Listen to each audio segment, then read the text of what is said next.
I'm the CAF elite instructor and FIFA coach educator, and the former national team coach of Ethiopia and former national team coach of Yemen. And you just forgot to remind that you lost here to Kenya some days back. Yes, I do remember. Yeah, we draw at home 0-0 and we lost here 3-0. It was really a very good match. I would like to say to all fans of Kenya, congratulations on the qualification through the quarterfinal. And really, I was very glad to see a very good national team and which played very good football in a game. And I wish them also all the best for the next match. This is the first time when CAF hosts in 3 nations, which is a very good experience. Then the 3 host countries, hopefully they will get a benefit to be a better host for AFCON 2027. But again, the 3 host countries, the stadium was full of crowds, and it gives, very colorful for the tournament. If you look at in Uganda, the Mandela Stadium is full in every match. In Tanzania, the same. Zanzibar, here in Kenya, the 2 venues was full of crowd. So this inspired the young players also. It will inspire the young players to play for their national team in the future. And again, when we come to the technical part, in this tournament, it was observed that most of the teams, they were well organized in defensive part. It was observed that most of the teams, they play very well in defensive part with a rapid transition of attacking and trying to score from the wing side. And again, we saw many teams, they were playing a medium block so that to avoid a risk which is occurred in their 1/3 of the defensive area. The other thing that we saw in this tournament is the tactical flexibility, the adoption of versatile formation. Teams, they were not rigid in the basic formation that they started. They were changing the tactical approach based on the game situation. So tactical flexibility was a great factor. And we saw the influence of the local coach of Africa. From 19 teams, most of the teams are local. Exactly. So they are putting a lot of impact, and we can see that there is a coaching development in our continent, even though we have to go a long way. It showed that in this tournament, the East Africa countries, they all qualified for the next stage. I think it is maybe, if I am not mistaken, it's the first time to see 4 teams qualifying for the next stage. Like Sudan, it is a surprise team, even though the war is in the country. But the game is beautiful that they showed in this tournament. And Kenya, it's a lot of big change that McCarthy is influencing and changing the game. In Tanzania also, they are doing a great job. And Uganda, the same. If you look at the last game they played against South Africa, they were fighting until the end of the game. So the football in East Africa, it is increasing. But again, we have a little bit struggling. We have a little bit lack of players who are comfortable in first stage. Technician, we need more technician players. When you compare the northern African like Morocco, Algeria, comparing with East Africa players, so they have more technician players. So we need again to work on technician players. We need to work also from the grassroots, youth development, to produce more technical players so that we can see more beautiful football in the game. You see the nations that had a very good grassroots program, a very good youth development program, you will see them, they have a very good national team in the world. So it's a very good lesson that we need to work from the grassroots to youth development, not only on the player side, but also on the coaching side. Also, we have to work on the coaching development parallelly.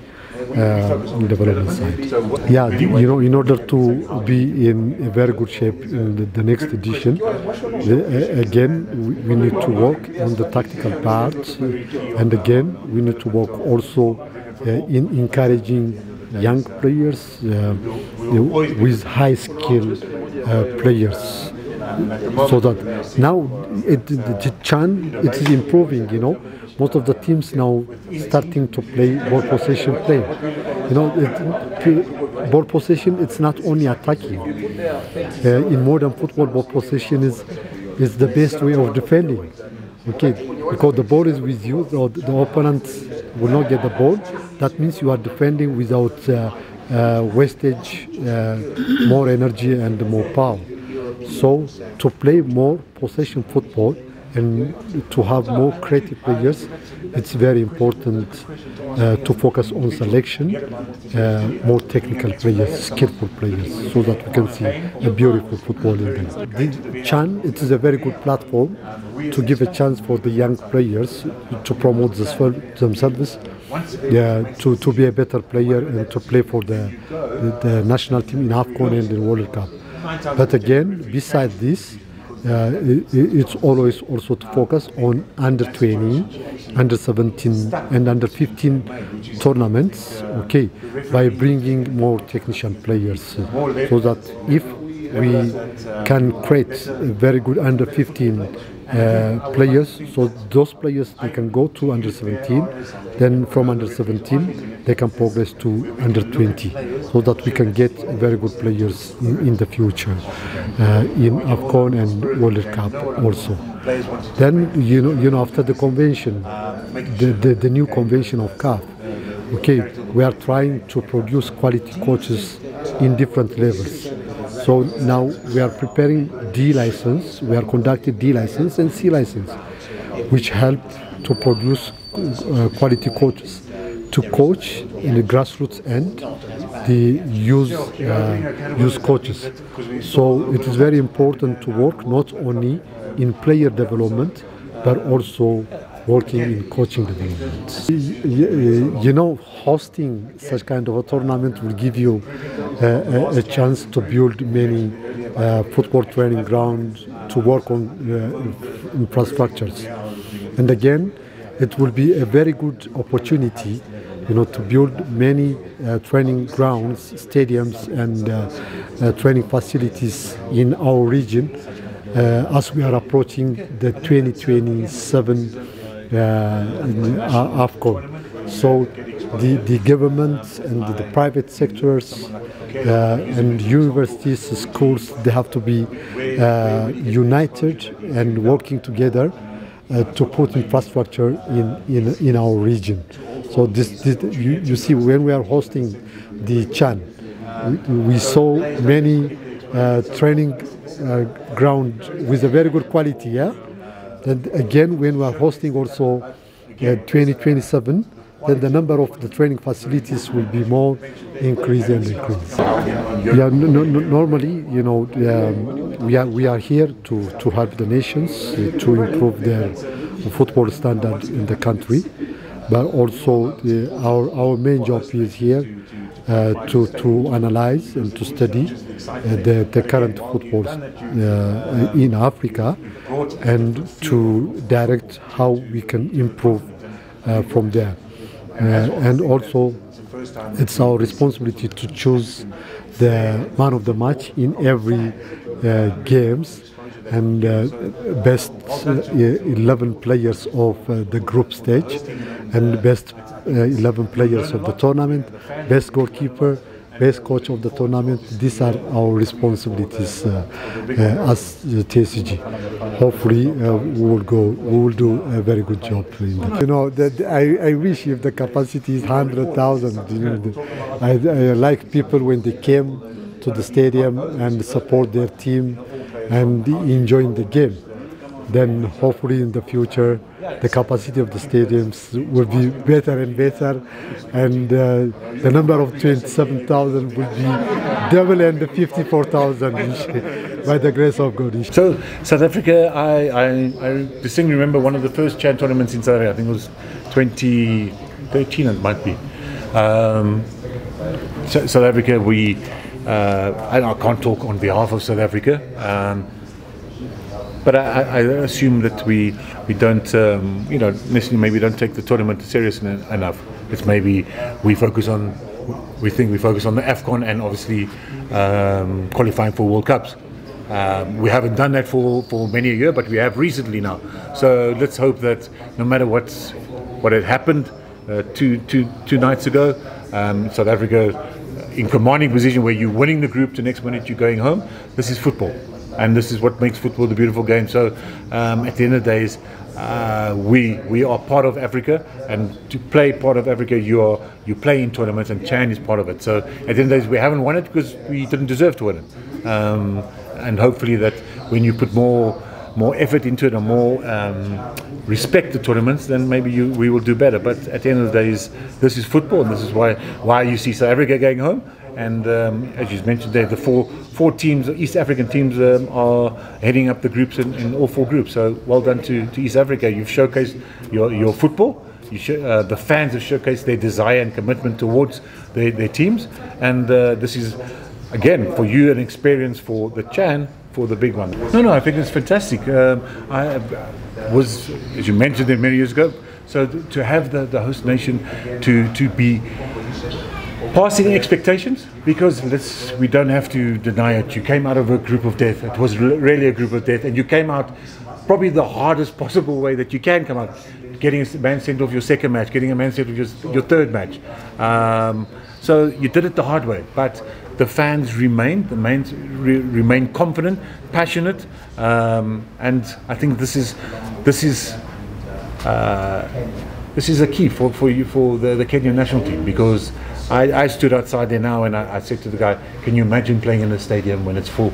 Now you have you got a bunch of fans, which is the most important, I would say, to Kenyan fans, because as Kenyan fans, you have an expectation now. You expect your team to win. You expect these things to happen.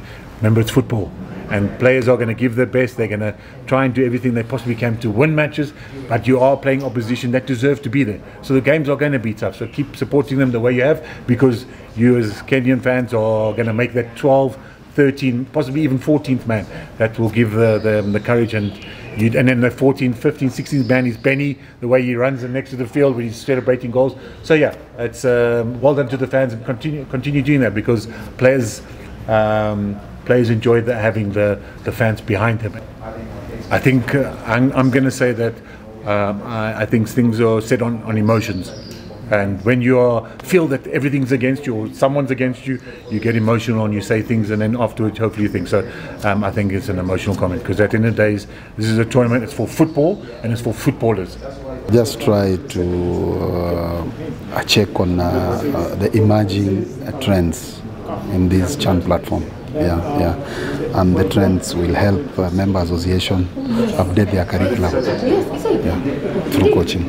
Something unique with this tournament is the versatility of players.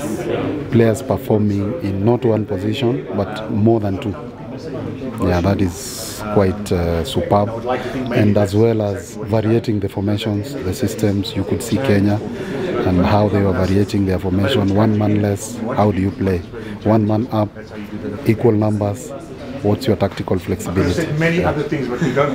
Yeah, it's positive, because that's the benefit of hosting such big tournaments, because we are left with good infrastructure, and with good infrastructure we can develop good players and develop a good league. We are going to share our findings. We usually harmonize and share with CAF. CAF will share with member associations, technical development departments. Kwanza ni imani. Kwanza ni imani. It's like now tuko tunaamini kwamba we can do it. Sio kutokea kwenye hiyo kuamini kwamba tunaweza tukafanya, inatusaidia kujibidiisha, na kwa sababu tunajua kwamba hatuwezi kuamini tunafanya and then we relax. Lazima tufanye kazi kwa juhudi moja, lakini mbili, experience ambayo imekuwepo kwenye haya mashindano. Tuna walimu wengi ambao wako based Africa. Walimu wa kigeni nafikiri wako watatu kama sio wawili. Kwa hiyo wanauelewa vizuri mpira wa Afrika, na kwa hivyo kushare ideas za kwao na wachezaji na kuzifanyia kazi ndio kitu ambacho kinarahisisha. Lakini most importantly, tuko na aina ya wachezaji ambao wanajitahidi sana kuchukua maarifa kutokea kwa walimu na kuyafanyia kazi. Yeah, tumetoka kuzungumza sasa hivi. Moja ya aspect ambayo tumeisema ni wapi ambapo sisi tunaanzia kulea vipaji. Ni wapi ambapo tunaanzia kulea vipaji. Kwa hiyo lazima tutafsiri vizuri pathways za wachezaji wako wetu, kwa sababu moja ya changamoto ambayo tuko nayo iko kwenye development phase. Mpira kwenye sayansi ya mpira tunagawa development kwenye maeneo mawili. Kuna eneo ambalo tunasema development phase ambayo inaanza miaka 8 mpaka miaka 16, lakini kuna phase ya pili ambayo inakuwa ni baada ya miaka 16 ambayo tunasema ni competition phase. Changamoto ambayo tuko nayo, hatuna quality coaching kwenye phase ya kwanza ambayo ni ya development. Ndio maana ukiangalia nchi za East Africa zinazocheza mpira ukilinganisha na nchi za kaskazini mwa Afrika, unaona kwenye kumanage mpira quality iko tofauti. Kwa kitu ambacho tuko nacho ni how best we can try to narrow the gap ambao ipo kwenye hizo aspect ambazo tunazizungumza, ili kwenye phase ya kwanza tuweze kuequip wachezaji kwenye standard ambayo inatakiwa, and from there swala la kushindana kwenye senior level litakuwa ni ambalo linakuwa linawezekana tofauti na ambavyo iko sasa hivi. Ni good platform kwanza kwa mpira wa East Africa. Kwa nini? Kwa sababu it's an international experience. Mimi naamini kwamba kuna wachezaji wengi ambao wameitwa kwenye national team for the very first time kwenye hili shindano. Sasa tunaelekea wapi? Tunaelekea kwenye AFCON ya 2027. It's very obvious kwamba wachezaji ambao tutakuwa nao kwenye 2027 AFCON watakuwa tayari na experience ya mashindano. Kwa hiyo kitu ambacho tunakiona sasa hivi kinatupa dalili njema na matamanio ya 2027 ifike mapema, kwa sababu we believe kwamba we can also make a big statement in there. Mngepoteza pathway ya wachezaji hiyo ambayo tunaizungumza. Why? Because kama mchezaji hajawahi kupata international experience, anaipata mara ya kwanza kwenye chani na chani haipo, maana yake ungeenda kwenye AFCON ukiwa na wachezaji ambao they don't have that particular experience, na kwa hivyo hauna kitu ambacho unaweza kuwa unaamini kinaweza kutokea kwenye shindano.